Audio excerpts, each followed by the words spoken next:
FM. Hello and welcome to another episode of Disability Life. I'm here with Sam. Welcome along, Sam. Hello, nice to see you, Peter. Yeah, it's been some time, hasn't it? It has, yeah. And I'm up here in Bristol, and thank you for me using your lovely living room. No worries, no worries. It's a lovely room, isn't it? Good to be here. Yeah. Yeah, with the sun shine out as well. Lovely, isn't it? Yeah. So, first of all, we know each other from Toulouse. Yeah, we met at 20... It was 2016. That was it. When I arrived, and you left the year after. Yeah, I left in 2017. Yeah, you were only there for a year. Was it? No, for me, sorry, when I was there, when I started. Oh yeah, because you started a year above after me. Yeah. So you started when I was doing my A levels. Yeah. Yeah. A levels, blimey. Well, a long time ago. Long time ago. And so, I know you've got muscular dystrophy. Yeah, duchenne muscular dystrophy. Oh yeah, because there's two. There's like different types of muscular dystrophy, Yeah. but Duchenne's like the main, not the main one, but the one that affects boys. Yeah. And that one is a slow progression, isn't it? It's a progressive, slow condition, yes, that's what it is. Because you're still here. Yeah, exactly. So, And it differs, the impact differs between people. Some it progresses worse, it progresses slower. yeah, because obviously some of our other friends passed away before this recorded, actually. Yeah. So, and then I know it affects people quicker. Yeah. And then, but when I saw you back in 2006, that you're walking. I know, I was still walking. And I was surprised. Yeah, I've not seen anyone that has a slow progression like you.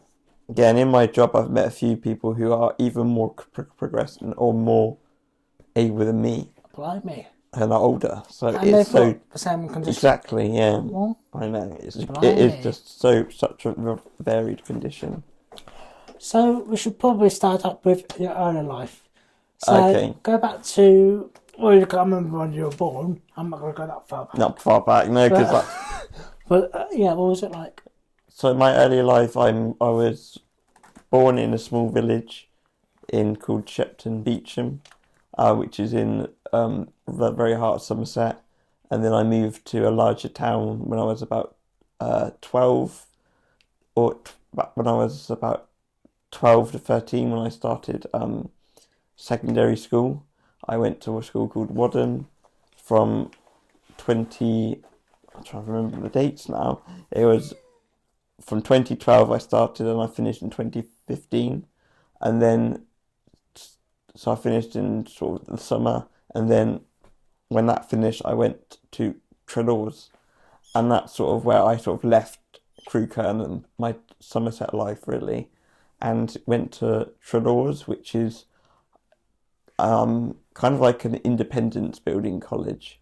It's a residential college. So I lived there in my own sort of accommodation, and I sort of studied at the nearby Alton College, which was sort of a mainstream college, and I got the bus every day for my AS and A levels.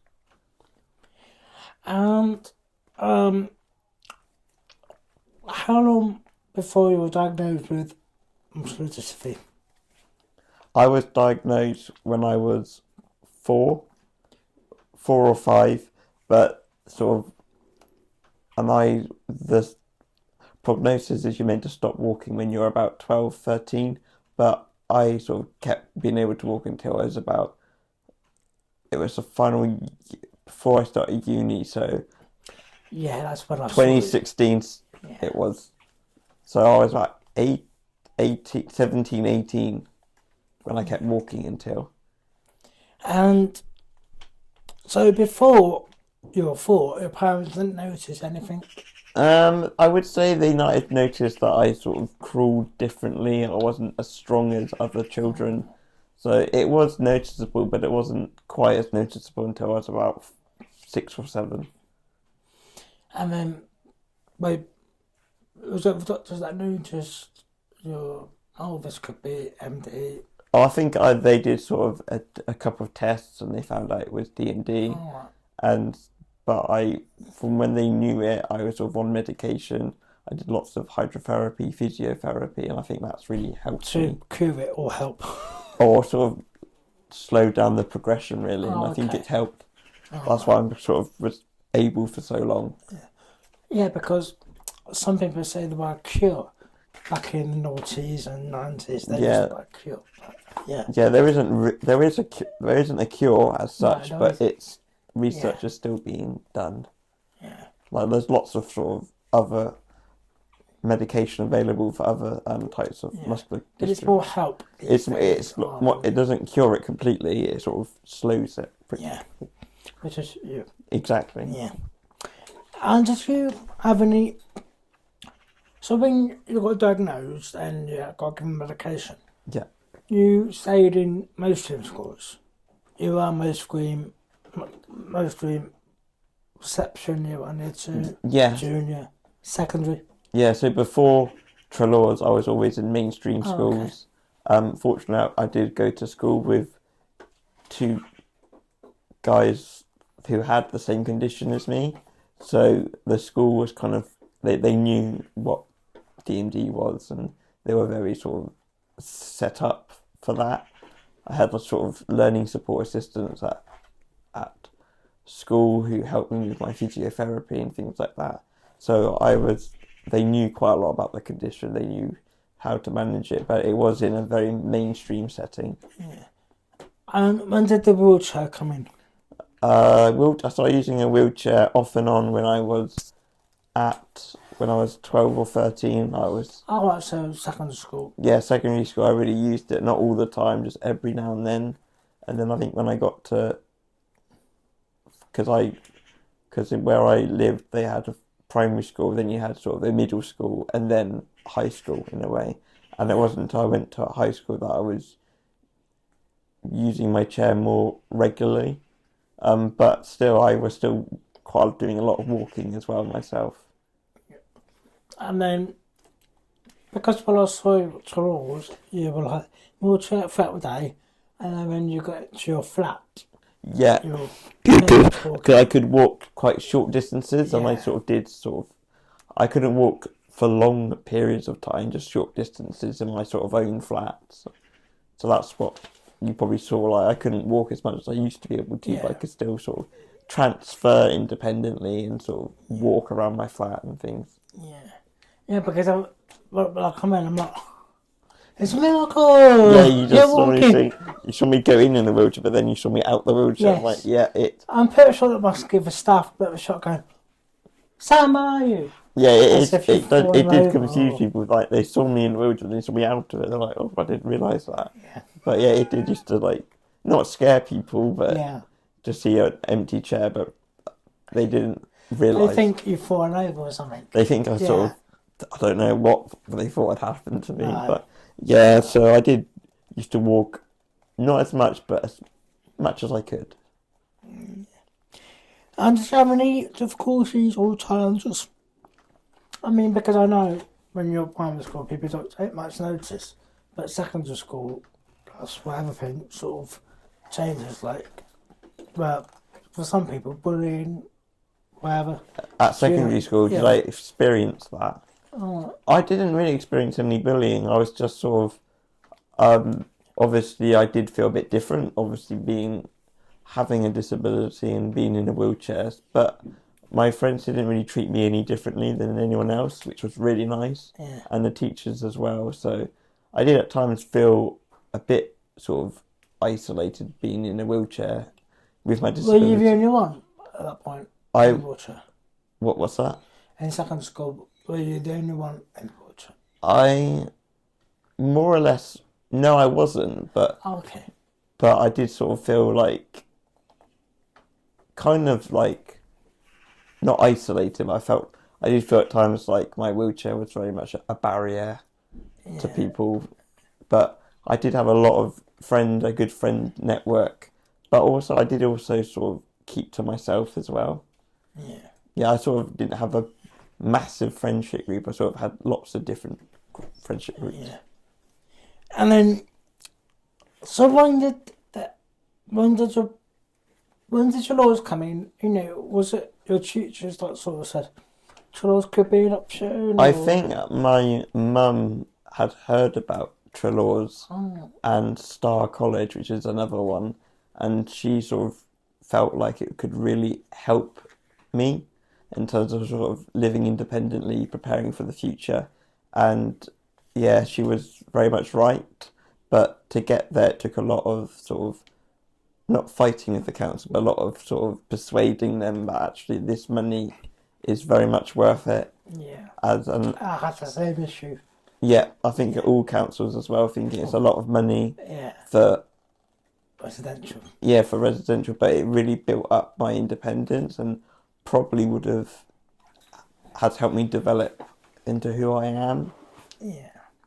Yeah, because I think we'll say this now, but it's an investment. Yeah, Because in the future, the councils won't have to pay so much Yeah. for us to have a PA yeah, all the time. yeah. We could learn to do things independently.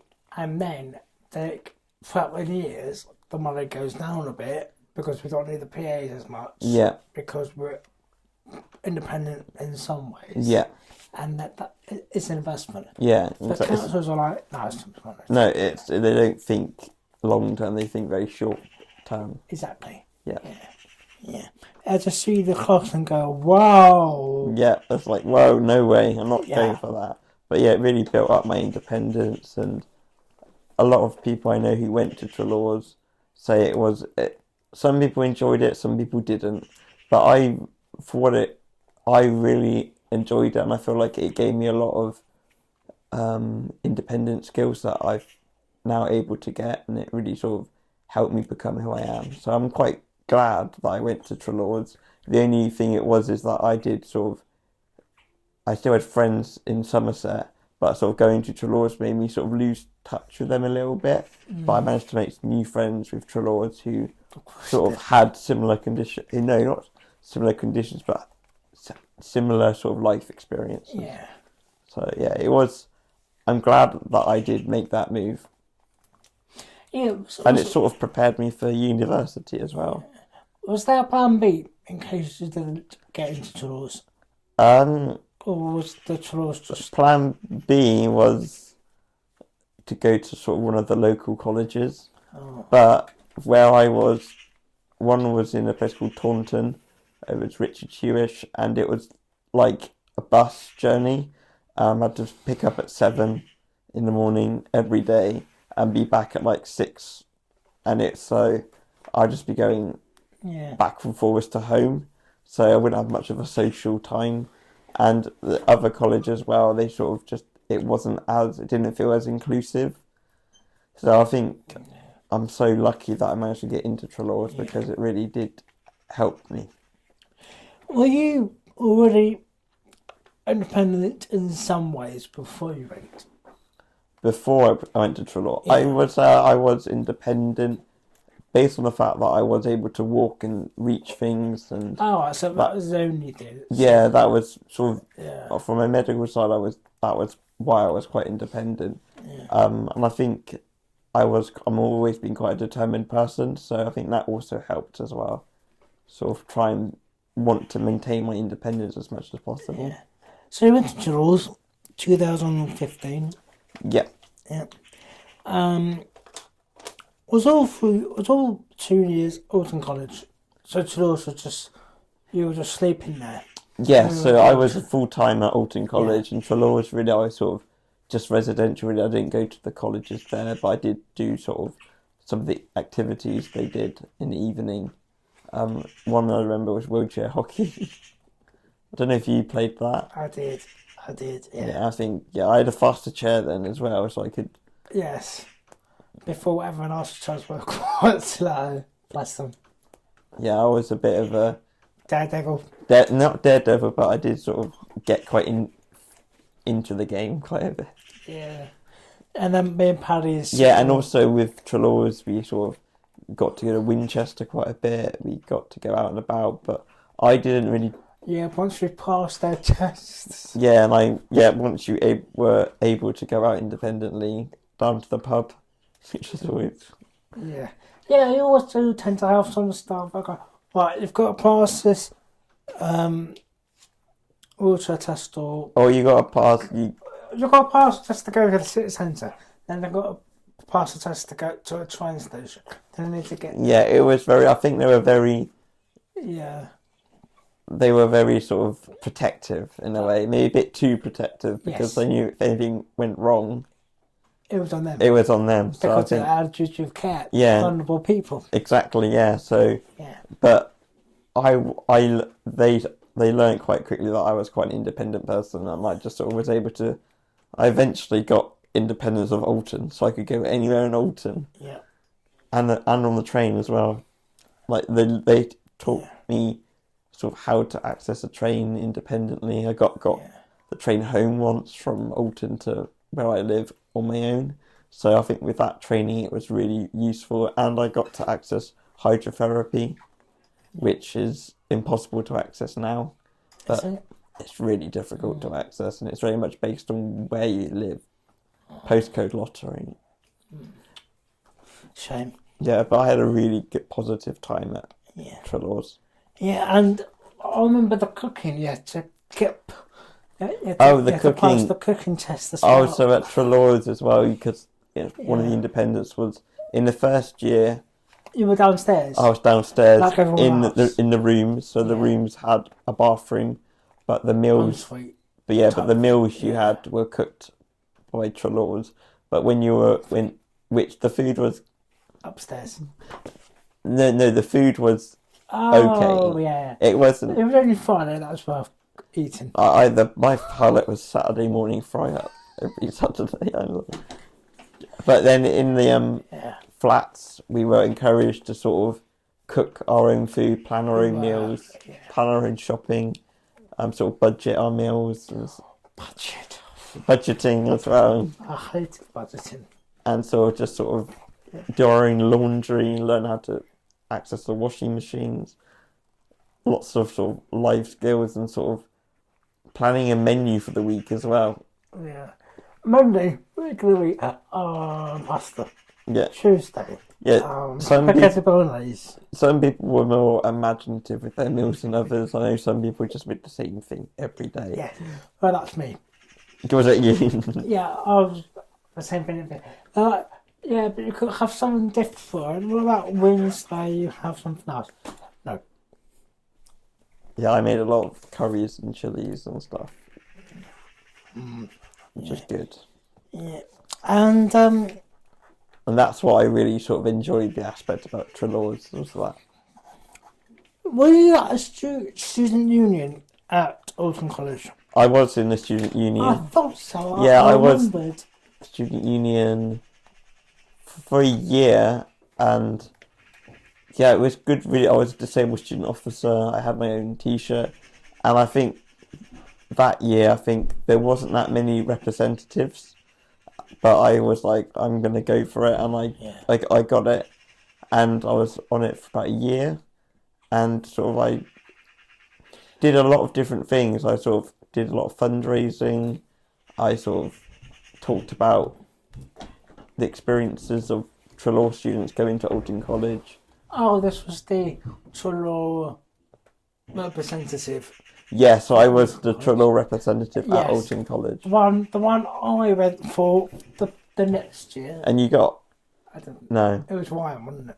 Ryan got it, but yeah, I got it the first year, and sort of it was really good to be part of a students' union team. Really, it was really nice to be a part of it, and but I was just there for about a year. I don't remember too much of what I did. I do remember one thing where I did a fundraising challenge, and we collectively decided as the student union team to do one, and I came up with the idea of having my legs waxed, which was. Did they go for it? They did it. Oh, they did. And I was going to say I sacrificed myself, but I went for it, and it was painful, but actually, I quite like the feeling of having no hair on my legs. It felt really weird. Was it in the summer? Yeah. Oh, so you had that sort of like. Yeah, except when someone decided to do it, not fast, but slowly. Yeah. That was... I was that's going fast. Yeah. Yeah. Fast is better. Yeah. Definitely. But you were definitely on the student union. Well, actually, no. Before we go that far, what did you do your A levels in? I did my A levels in geography, government and politics, and history.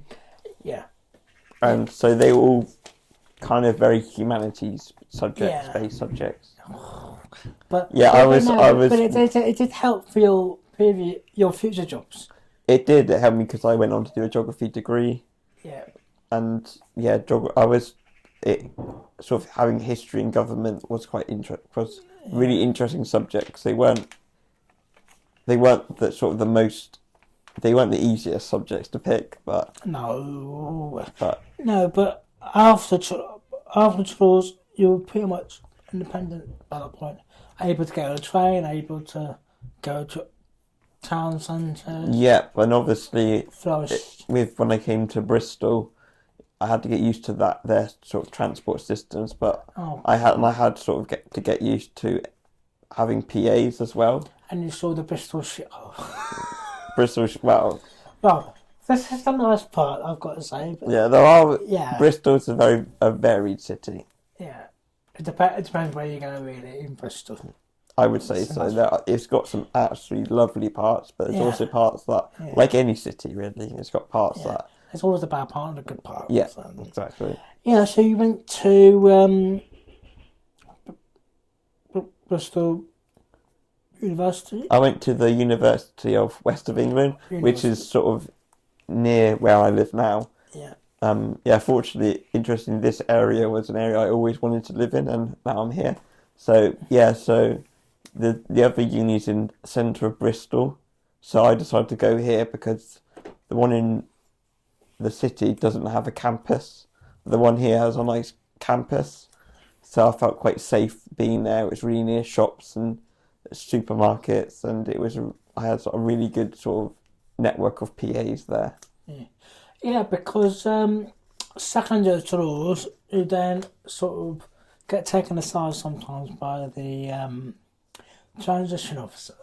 Yeah. So, what are you going to do after jobs? What are you going to do? Yeah, that was a time when you're like, what are you going to do after jobs? I was always set on I always wanted to go to university. Yeah. And so that was not an easy decision for me to make. The only decision I had to make was what type of geography I was going to study. Oh, because does it say Solent to you? Did I try to sell Solent to you at all? I think Southampton Solent University. Well, because they didn't do geography or history. It wouldn't be a good. Fair enough. I did look at loads of different universities around there. I looked at Southampton. I looked at Exeter.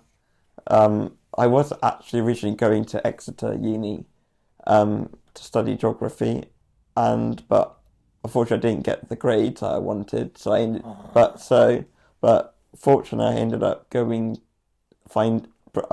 contacted University of West of England, UE, and I managed to get a place there.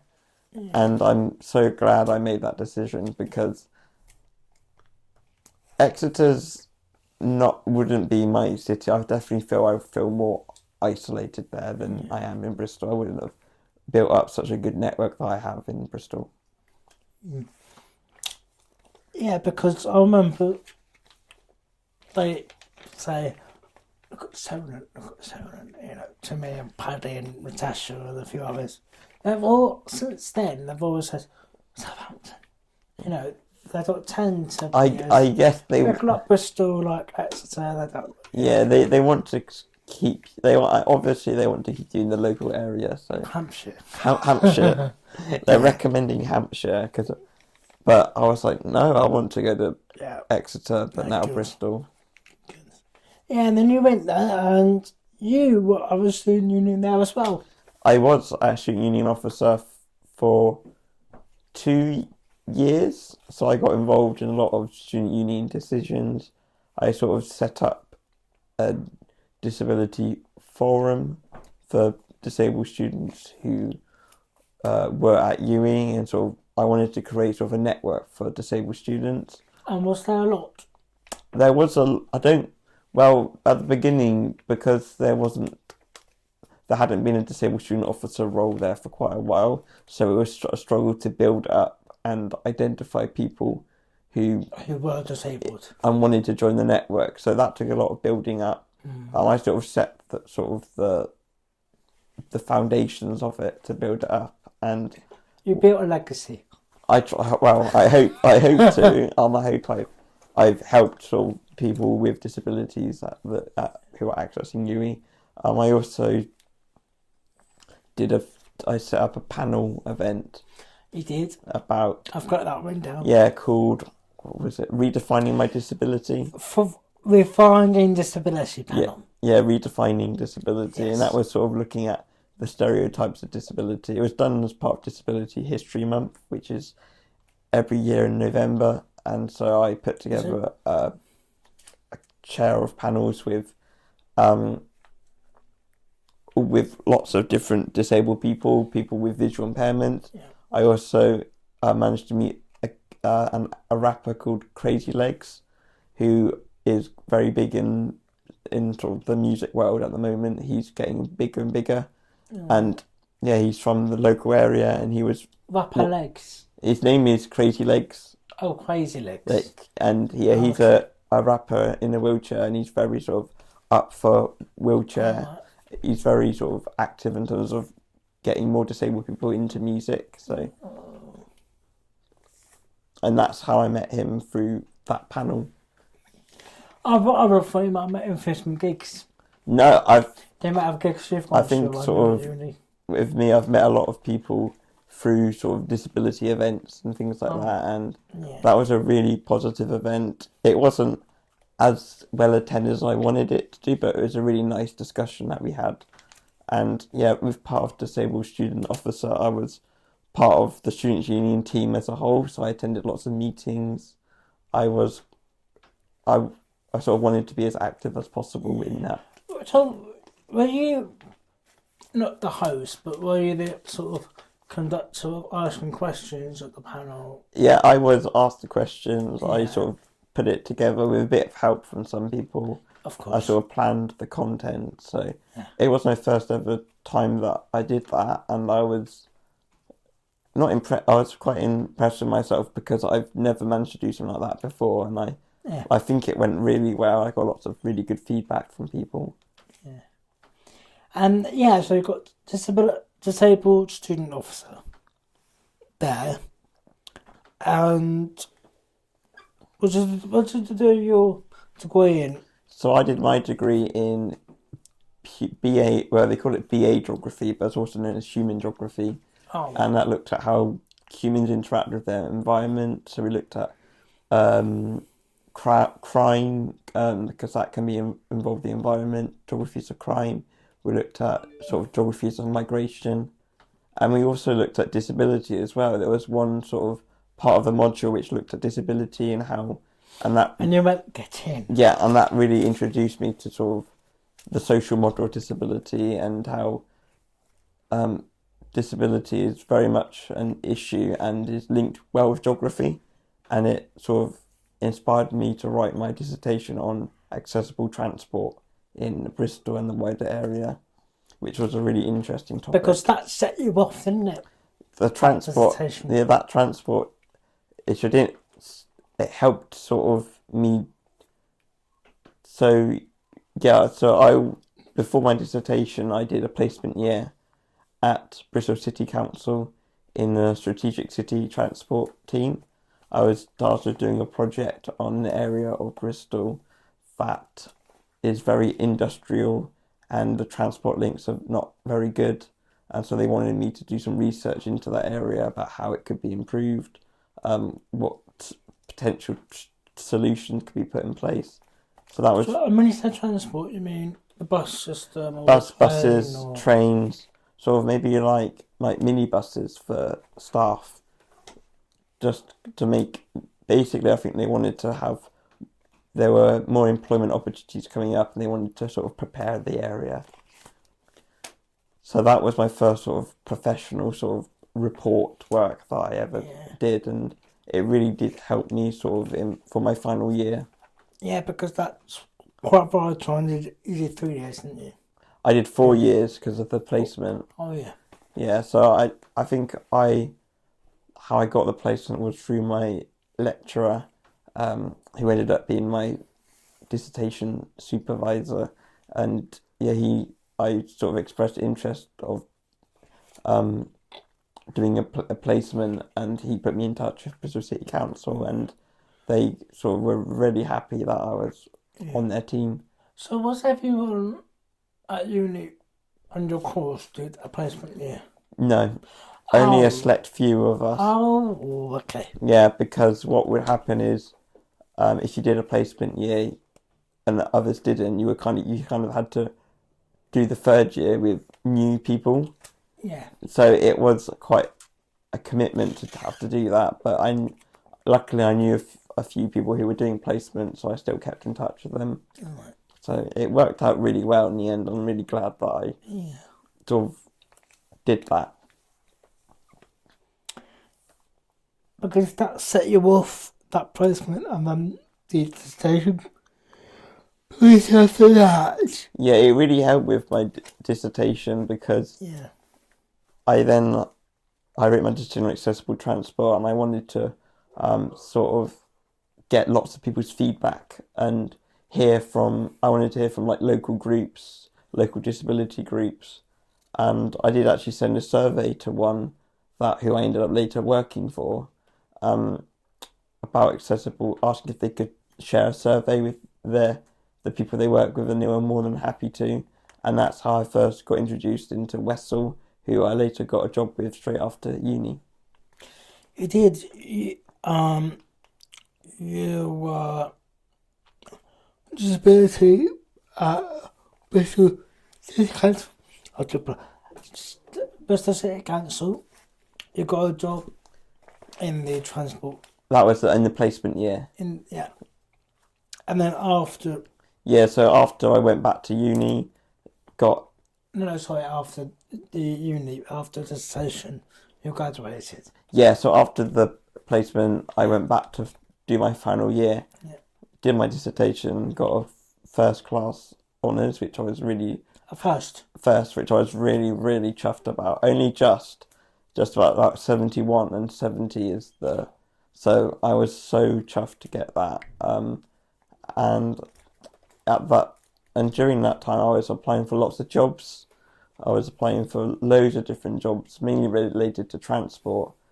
And then I saw this one that wasn't related to transport at all, but it was to do with direct payments, and they wanted someone who had a lived experience of disability. And so I applied for it, and yeah, I got that quite... You did? I got it, and it was a really quick turnaround, as they were really impressed with sort of my sort of knowledge and sort of how I used my lived experience of being in a wheelchair. Yes, I know. I can't remember my handwriting now. Yes. Yeah, you were living payments advisor. Oh yeah, I was an independent living payments advisor. Oh, living, yes. Sorry, which is quite a mouthful. It's really what my role really was. I was supporting disabled people who were managing their own direct payment to pay their PAs. Yeah. I was in Bristol, South Gloucestershire, Bath. That was the most area it covered. But I also sort of got involved in quite a lot of other projects that they were involved in. At one time, I was sort of involved in sort of too many things for the hours I was doing, and my manager kindly said that he knew I was really enthusiastic and positive, but he was worried about sort of my focus on my actual job, even though there was lots of disability things. So I still got involved, but lessened the amount I got involved with the side projects, so I could really focus on the job. And yeah, fortunately, I sort of with that job, I went down to 4 days a week, so I could have a day to focus on sort of volunteer disability projects, and that sort of really gave me time to sort of join lots of charities and take part in volunteer work. And yeah, I was really grateful for Westall for the skills they gave me, really, in that they opened me up to a lot of disability issues that I was unaware of, about sort of independent living, and it really opened me up to like what it was like to live with a disability and how the additional challenges that people faced. And so I felt really sort of really, and because the charity was user-led, it was all led by disabled people, and I felt really included there. And yeah, I was there for a good, a solid two and a bit years, really enjoying the job. And I really enjoyed my time there, and it really sort of introduced me to more people in the disabled community in Bristol. And then after that, you got into the advocacy officer. Yeah, so before I joined Westall in August 21. I sort of finished uni that same month, so it was a very quick turnaround. And then I worked for Westall until October 20. I had to think about that. October 23. Yes, 23, yes. That would make it sense, yeah. And so also during that time, I was struggling with finding accessible housing. That was another big issue of mine. And then this place. Yeah, so a story with that is I was living in uni accommodation until my final year. Yeah. So the only issue was that I didn't live in a student house, so I didn't have that full short student university experience. Yeah, but fortunately I was able to, because every year I met a new group of first years, and of course, so as you do. So yeah, I sort of got to know quite a really good, nice group of people every year. Some of whom I'm still in touch with, and yeah, it was really nice being able to share with people, and yeah, it was really good to share with people in all sorts of walks of life and sort of hang out after uni and things like that, and preparing them for the future, what they might. And then so I was there for a long time, and then I realised later on that I couldn't stay there. Once I finished my degree, the university, I couldn't really stay there. So I stayed until the end of August, and during that time, from February onwards, the council was trying to find me accommodation. They couldn't find me anything, so I ended up having to live in a hotel for 3 months. And then fortunately they found some temporary accommodation, which was meant to be for about 3 months, but I ended up being there for about 2 years. And fortunately now it was about a year and a bit, even though they said it'd be a couple of months. And fortunately I found where I am now, and this is where I am now. But it sort of really put me on a path of helping others not having to face what I've gone in. So I'm really sort of being quite a bit of a housing activist. A bit of a nightmare to the councils, and it helped me. I actually did do a Radio 4 programme on the struggle that I was having, but also linking it to the wider UK struggle that accessible housing was, because at the time there was a big housing issue, which there still is now, but I think the accessible housing was hidden within that. So I was really sort of speaking to all sorts of councillors, people from housing associations about the issue, and it turned into be quite a complex situation of why this was happening. A lot of it was central government regulations, that's a bugger, isn't it? Yeah, the regulations need to be looked at in terms of housing, and so I did a lot of research with that into housing, and produced a radio program, and I sort of shared it with loads of people. It went to quite a lot of people, and yeah, strangely in March, when it was released in March 22. So, and then it sort of lots of other people commented on it about how it only opened it up, because even though I was talking about my story, I was talking about it in a wider context, and yeah, it sort of really highlighted the issue, especially as I was with another friend at uni. I made a friend at uni who also had Duchenne, and was also in a very similar position to me. Also, was struggling to find accommodation, and so I think. So you were able to cry on a shoulder. Yeah, so I sort of wanted to sort of not fight a battle, but wanted to sort of raise the issue, and yeah, that program I was doing, we was working full time, so it was hard to juggle it, but I'm so glad that I sort of struggled through it and really sort of raised the issue. Yeah, because we would have known otherwise, and there might have been other people. Yeah, and that would have struggled with it. Actually, I sort of came across another issue with the council where they found an accessible place that was physically accessible, but it was all the way in Thornbury, which from Bristol is about, I want to say, a half an hour drive, almost over an hour by bus. And my argument was that, yes, it's physical accessibility, but it's not socially accessible. It's not accessible to any of my network. It's not accessible for my job. And so I argued that, and eventually they sort of accepted my my decision that I was not going to take it. Yeah. And they respected that. And actually, funny enough, the bus that connected Thornbury to Bristol, they actually cancelled it, the bus network, because there wasn't enough people using it. So if I went to Thornbury, I would basically be isolated there. Luckily, I could drive, but I don't really want to have to drive everywhere. You can drive? I can drive. At the moment, I'm sort of waiting for repairs on my van. Is that the one outside I saw? Oh, that's the higher. Oh. Yeah, I had a bit of an accident in December, so it's in for repairs. So I'm still in for repairs, but I'm so lucky to have this hire vehicle.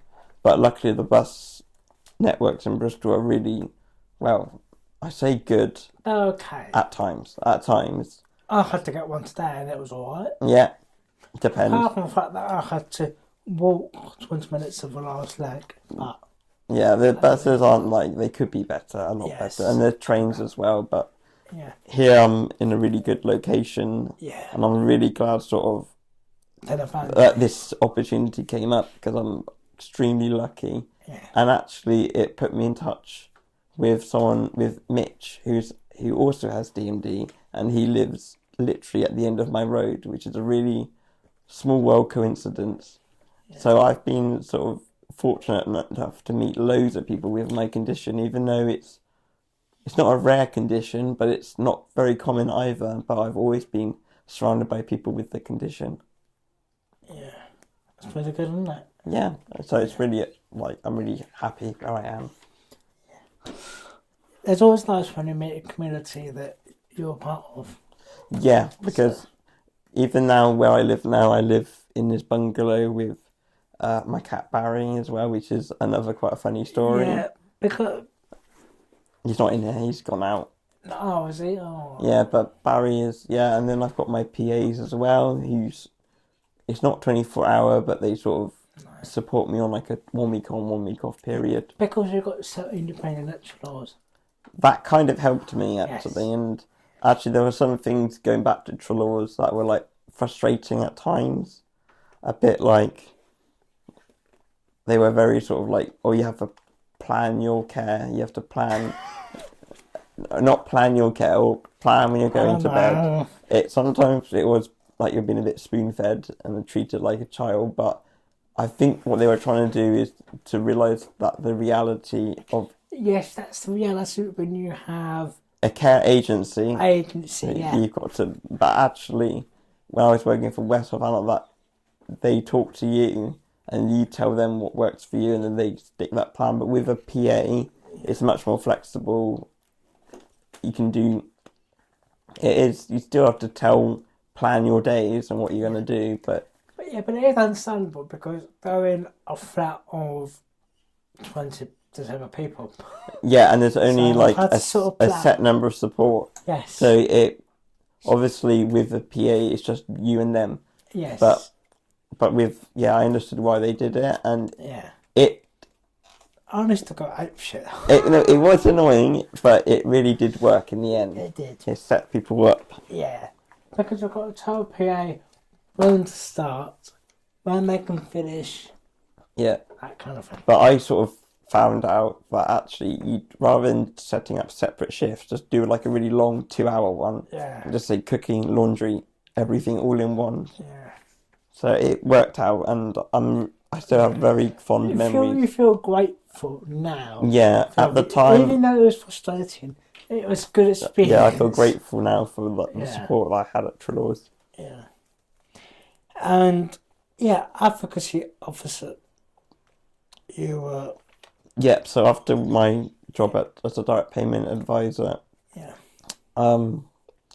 I started a new job as I started an organisation called Pathfinders Neuromuscular Alliance. Pathfinders, yes. Yeah, and I actually started there with doing 2 jobs. I was a PA trainer, so I was doing online training sessions for carers and PAs for people with neuromuscular conditions. So I ran that and sort of designed the courses, designed the content, and ran that for about 6 months. And at the same time, I was also an advocacy officer, setting up an advocacy service, a brand new service for the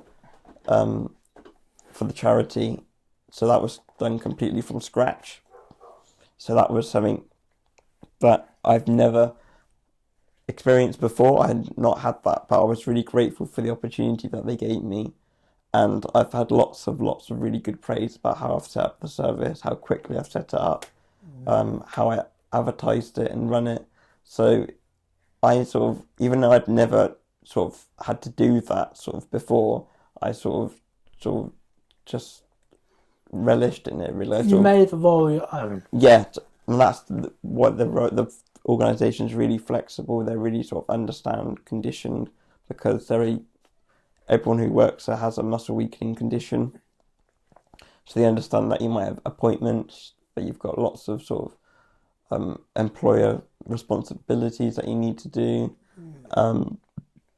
that you've got lots of sort of outside sort of issues to work with, like managing your PAs and things like that. Pathfinders. Yeah, so you started there. Mm-hmm. It was a short time, or are you still there now? I'm still there now. You're still there. I was just sort of the PA training I was just doing for 6 months, but now I'm just doing advocacy officer work. But doing the advocacy, just being an advocacy officer, my hours have gone down a bit, but it's given me time to sort of. Sorry. That's fine. I yawned down, yes, that's fine. Yeah, so I've done like lots of volunteer projects. I'm also part of a project called Bristol Access and Inclusion Team, which is where I worked before, and it's a group of disabled people who go around lots of organisations, new developments, sort of doing disability consultancy work, so going over development plans, making sure they're up to scratch to accessibility standards, sort of speaking to organisations about how they can improve their accessibility. So I'm also volunteering with that project as well, which is an ongoing one, and I'm really happy to be able to do that, as I really I'm quite hot on accessibility. I think it is a really important topic, and the Bristol Access and Inclusion Team are doing a lot of good work, and it's getting bigger and bigger. Like a lot of projects we're getting involved in and being asked to do is really positive, and I'm really enjoying it. Yeah, and also outside of sort of working and doing sort of volunteer projects, I've really built up a good network of PAs in Bristol, and I've met some really amazing creative people. All my PAs I've met are creative people. They're involved in music, they're involved in art, and I've met some. Well, I really yeah, they are amazing. All into that, yes. PAs I've had who've introduced me to some amazing people, amazing musicians in Bristol, amazing sort of artists, and sort of a really good network of people. And yeah, it's a lot of my life is like it is now because of the impact of my PAs. So with the terms of the music that I'm listening to, I listen to all sorts of music from all over the world. I've met some amazing people through that, and I've also been fortunate to go to lots of festivals, which, as a disabled person with Struggled. well, it's not easy. It is doable, but you have to sort of be quite committed for and plan. There's a lot of planning involved to do where you're going to camp. Is it flat? Because I use a portable hoist, and if it's on a hill, that's going to be really difficult for a PA to support you with. That'd be hilarious to me. Yeah. Just to see you do that, but not for you. But yeah, I've been to about how many festivals? 6 festivals, maybe more, for the past 2 years. They are tiring, really tiring, but I've always been wanting to want to experience those, and I've been camping at a lot of them. I've been camping at all the festivals I've been to, and I'm really grateful for the commitment of my PAs, because they're the ones that kind of, meet myself as well, made that happen. Yes. But they were the powering force. They were the powering force behind it, really, because I couldn't have done it without them. Yeah. And yeah, I've been introduced to loads of amazing people through these festivals. And yeah, I want to say that festivals are, depending what festival it is, some are easier than others to deal with in logistics wise. It's a lot of equipment that you would need to take. So the van I have is completely full up. You can't fit anything else in it. It's that much equipment. So it's not easy feat for me to go to festivals. Doing day festivals they're really easy, much easier for me. But I felt that you weren't getting the true essence of a festival. A lot of the festival, it happens late at night. That's sort of when festivals become their own, really, and really. Yeah, I've had a lot of good fun at festivals. Very much thanks to PAs who've done festivals before and sort of know how it works. And yeah, I've had some really amazing festivals and things at times. And yeah, luckily, I've probably jinxed it now, but I've never been to a festival which has been completely loads of mud. Every festival I've been to has been reasonably dry. You've jinxed it now. I probably have jinxed it, but I just, especially, luckily last weekend there was a festival, the 2 weekends before there was a lot of festivals happening, but from the videos and the pictures I've seen, a lot of friends I've spoken to went there, it was a mud bath, a mud apocalypse, just mud. And fortunately I was in Norway doing a cruise, which is something I've always wanted to do, and that was an amazing experience. Really, I should just say this is early June recording. So when people think last week, it wasn't last week. Okay. By the time this comes out, it'll be. Okay, so I talk about. No. I'm just trying to let them just to make sure they know. They know that. Yeah. This is being recorded in early June. Yes. So yeah, it might. Yeah. It might not make sense when it comes out. Thinking, why are you doing a festival then? Yeah. I saw on the social media that you went on a cruise 2 weeks ago. No. Late May. Yeah, late May. Yeah. And yeah, so with festivals, I've also done a lot of travelling myself. I've done it with an amazing PA called Nathan Robinson, who I want to mention because he's such an incredible human. Legend. Yeah, he's a legend because he introduced me to sort of music. He sort of really opened sort of he opened my life up in a way, and I was able to go traveling to Amsterdam, Berlin, Hamburg. I've also done a few field trips with university. I went to Mallorca, I went to Wales. So I have done a lot of traveling, mostly in a lot to Germany. I've been to Germany and Amsterdam. Germany's brilliant. It's such a nice country, and I went there by train, from London. Yeah. London to Hamburg.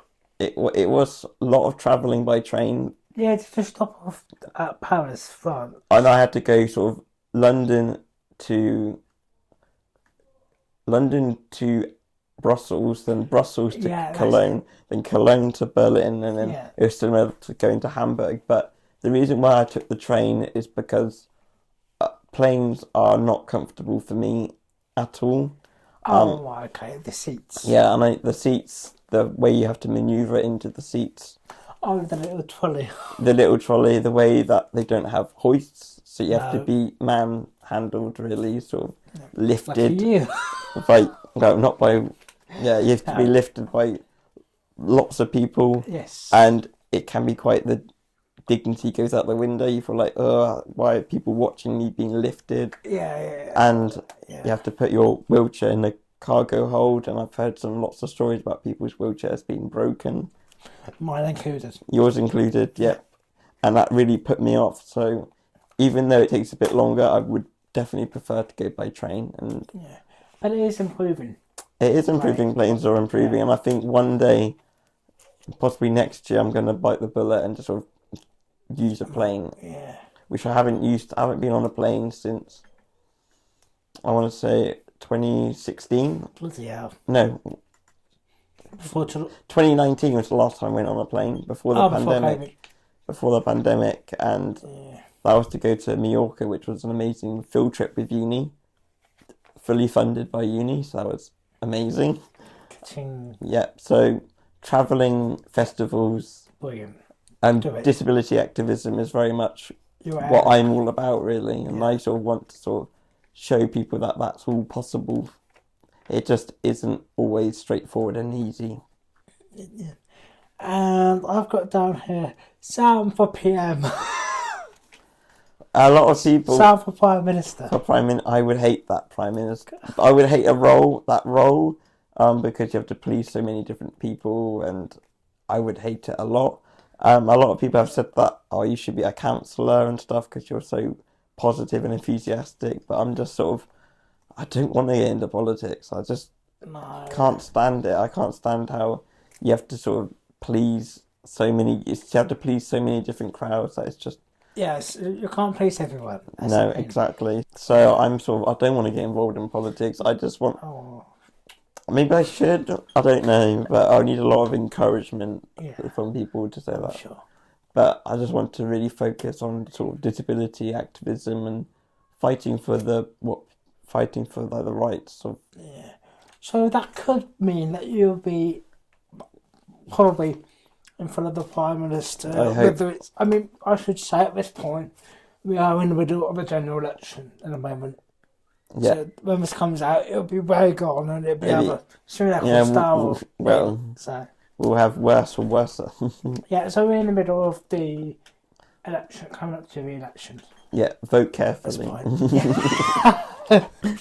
Yeah. Because I was going to say, you could end up being in front of Sunak or Starmer and say, this is to happen for transport, this is to happen for easier access. You could do advocacy work, you could. I'm part of a lot of networks, and so I am involved in a lot of discussions about about accessible housing, accessible transport, about how it can be improved, and there's loads of different viewpoints in the disabled community. Like, some people are really strong on some things, some people are strictly set on this. So it's really hard to sort of, because everyone's got so many different views and opinions. Yeah. But it is a lot of it. People are slowly becoming sort of part of the same side and sort of solidarity. Yeah. Which is what you need. And last thing I've got down there is I'll do this for every episode. Okay. So this is the one constant thing that happens. What tips or advice would you give to fellow people with muscular dystrophy? Fellow tips for people. And advice. Advice. Yeah. I would say if someone or an organisation or someone says, oh, you can't do that, argue it as much as you can. Because I've had issues where like someone or something said this, actually you were like persuaded them and they completely changed their mind. So I would always never take like no as a definite no. Other things is that I've had a lot of, not regrets, but things that, opportunities that have come up that I've not taken because I didn't feel confident, and I regret that. What was that? Just sort of lots of opportunities that I could have got involved in, events I could have got involved in, sort of people I could have met. I think it's like take every opportunity that you've got, even if it doesn't seem like amazing at the time, it might be a good decision. So I would always take any opportunity you're given. And final thing I would say, so don't take no for an answer. Take every opportunity. Take every opportunity you get given, and sort of just also be yourself.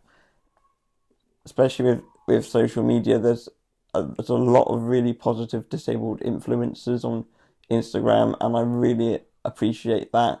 And I think that social media is hard because it portrays some disability in quite sort of a difficult way. But I think, like Twitter, X. Yeah, you just got to be. I've seen some issues where disability has been portrayed in the wrong manner, and I think really don't let social media wash your life around. That's another thing I would say. Social media isn't the truth. No, especially when I'm talking about Trump. So social media is a really good thing, but I wouldn't recommend it as looking for role models on. Oh, because I've seen a lot of, in the last few months, I've seemed to have been following quite a lot of other wheelchair content creators. Yeah. On Instagram, and that's really, really good. Yeah, I'm really happy to see that Yeah. that disability influencers are using social media as a platform. But I know there's also lots of other sort of influencers that are very focused on appearance and things like that. Oh, yeah. And it can be difficult for people to sort of have self-esteem and confidence in themselves. And I also struggle with that. I struggle with low confidence sometimes in my appearance. But at the end, yeah, you should not care what people think. It's you, it's your life, and you should just live it how you want. Exactly. Yeah. If it's not already, that should be on a cushion. What's that? Live your life the way you want to. It's sort of inspirational. It is a really nice quote, and sort of, I know a lot of people say that. Yeah. Just ignore the haters, basically. Ignore the haters, yes. And if you want to if you're determined to do something, do it. Because an example I would give for that is, I would never thought I would go to a festival, especially a festival as hectic and crazy as Boomtown or Bolter Festival. If people Have you been to Glastonbury? I've never been to Glastonbury. It's on my bucket list. I'm sure it is. I have a lot of mixed opinions on Glastonbury, which I won't. Well, to be fair, they're starting doing it on BBC One now. Yeah. You know, the live staging. The live staging of it. iPlayer or whatever it is, so I'll just go on that. Just pretend I'm there. It is such a big festival that I'm kind of scared. Expensive as well. No, not if you're a volunteer. Yeah, alright, yeah, of course. It's the best way into a festival is volunteer. Just volunteering for charities. I would say that I have bought tickets for festivals, and there's some festivals that I'll always buy tickets for because they're such a lovely festival. One of them is Shambhala, which happens end of August every year. I would thoroughly recommend it to anyone who hasn't experienced a festival to check that one out. And yep, so one similar to what I said about don't take no for an answer is if you want to do something and there is a way, do it. Just follow it, and it will either or not, it will be a success. You'll achieve something. It may not be what you would have wanted, but you will achieve something if you if it is challenging. If you see it as it is challenging, it probably is challenging, but the challenge is worth it. That sounds like a lovely thing to end on. Thank you very much for coming on, Sam. No worries, thank you. Anytime. Coming on. This is your house. Thank you very much. Thank you much. No worries.